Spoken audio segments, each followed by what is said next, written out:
Okay, good morning, everyone, and welcome to the first of our 2021 Asset Management Investment Funds Fireside Chats. We are delighted to be joined today by Marie Dzanis and Kate McCormick. Marie is the Head of Asset Management, EMEA for Northern Trust, and the Chief Executive Officer of Northern Trust Global Investments.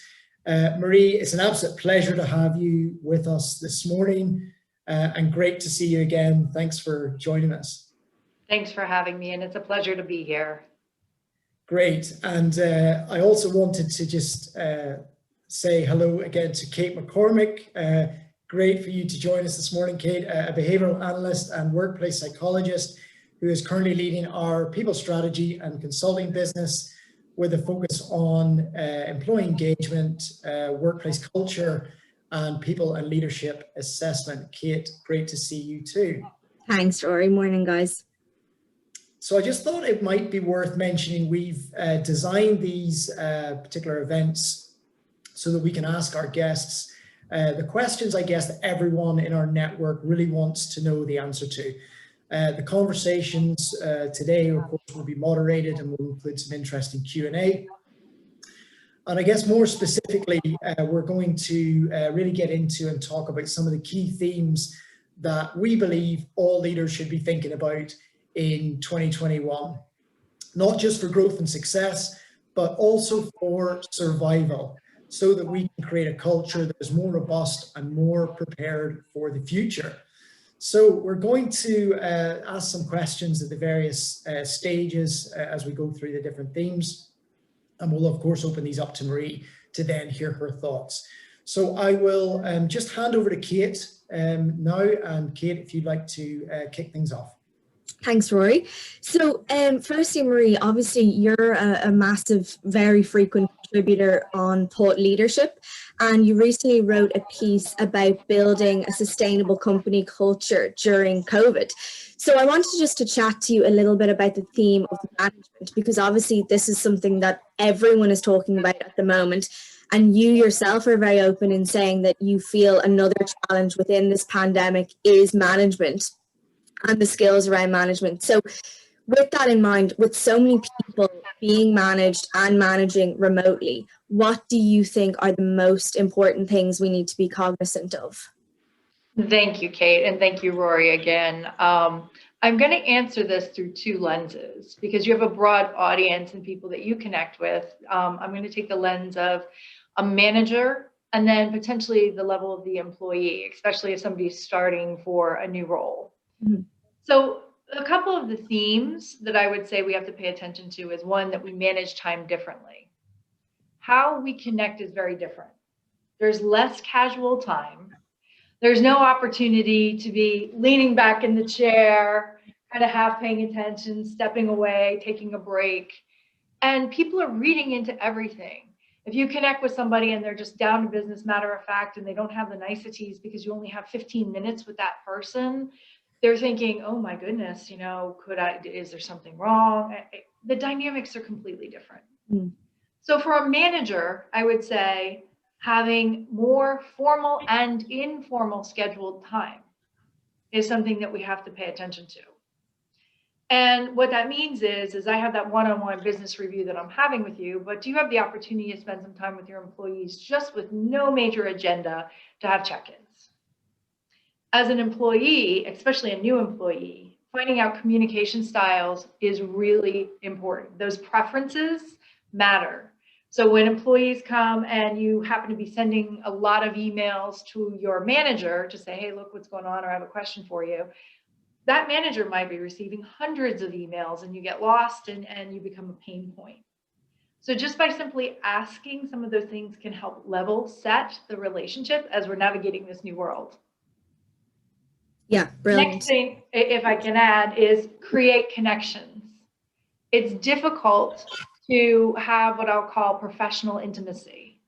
So now you and I are doing some business together, or, because of the lack of that casual time, how can we reach out more? How can you scale you as a manager? And one of the ways to do it might be through a buddy system.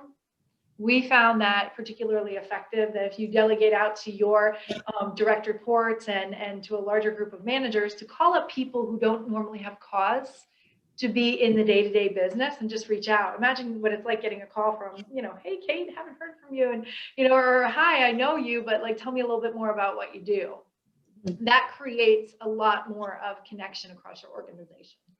So those two things. Great. And if you were to say the main difference between, say you're obviously a leader yourself, the main difference between managing in person and managing remotely, what are you finding? Well, there's less informal time.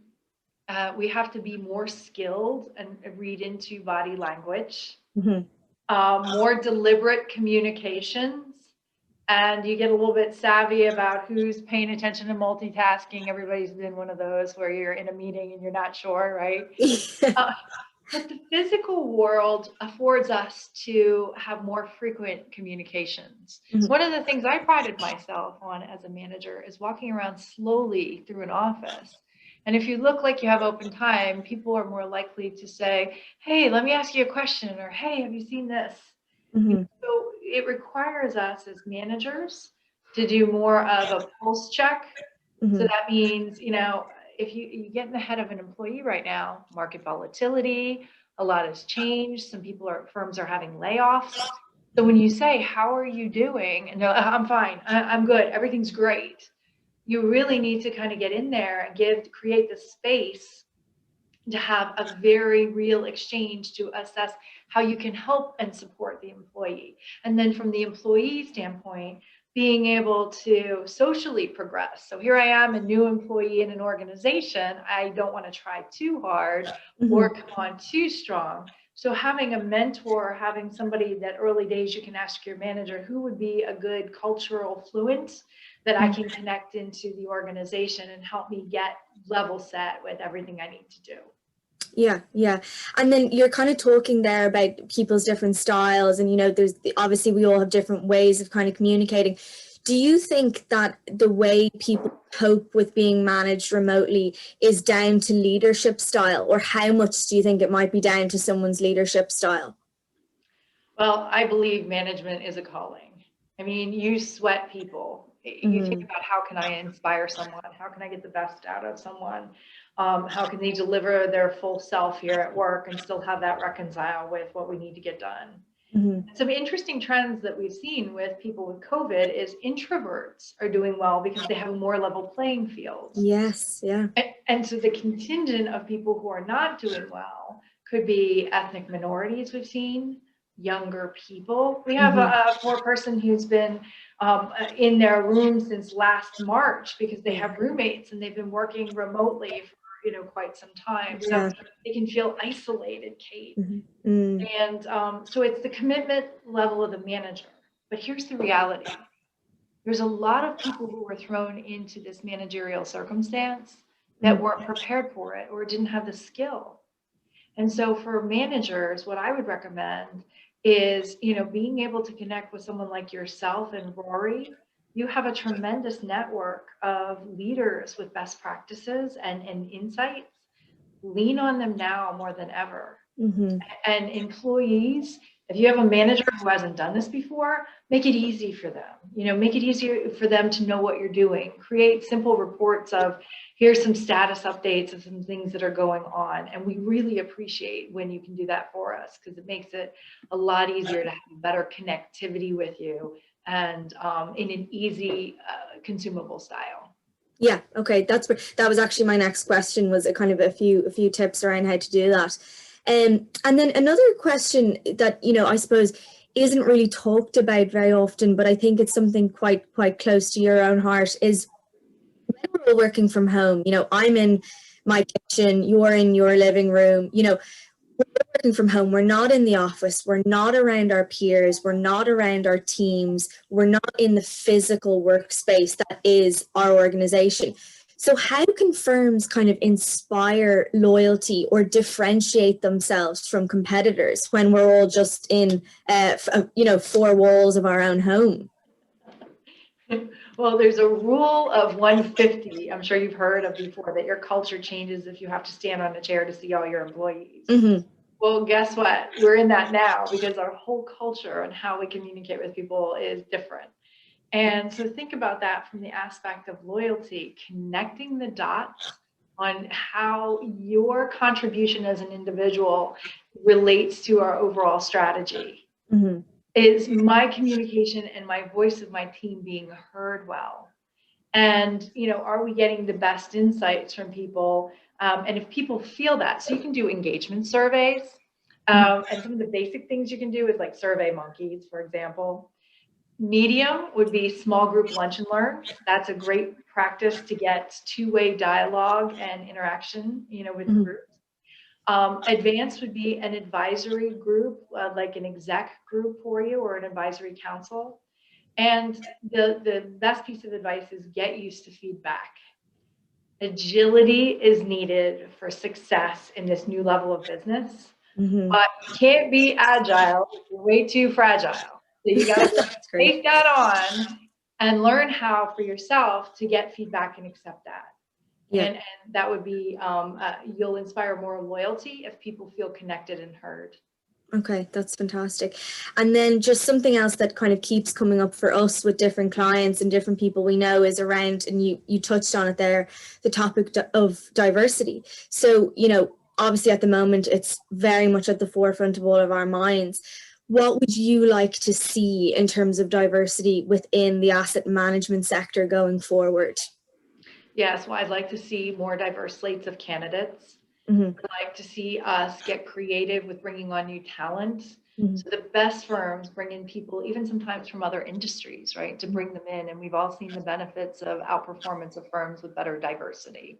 And certainly, how you can source people. A friend of mine wrote a book on the loyalty factor and the success rates for talents of people who were imprisoned, because this is their second chance and they have to make it work. Yeah. So as we think about broadening the spectrum of individuals that can contribute to our business, that can be powerful. And the lastly is better management of talent. Once we have all this new talent in, what do we do with them? So if we can get the best out of them, we need expertise and tools as an industry to get better at that. Now that's a win. Yes, absolutely. And then just as the parting question, with the hope that COVID will dissipate and hopefully become a very, very distant memory, what is the one change you would love to see remaining after this difficult year? The fluid nature of technology. We've used it so well, and that can be a superpower for us. So as everything settles, we'll figure out how we can better scale our businesses, scale our talent and people, and get the best results of people and resources we've never been able to utilize before. Yeah, that's a great point. Well, Marie, that's really fascinating insights. What I love is the fact that you've had so much of experience of being, very much the driver of a lot of these ideas over the last, I go back to kind of March 2020 when this all started. And for us, it's really great to get this insight. So with that said, I'd like to thank you for joining us today. It's unfortunate that we're out of time, but it's always an absolute pleasure to have you on and to hear your thoughts. And, I'm certainly really looking forward to seeing you again.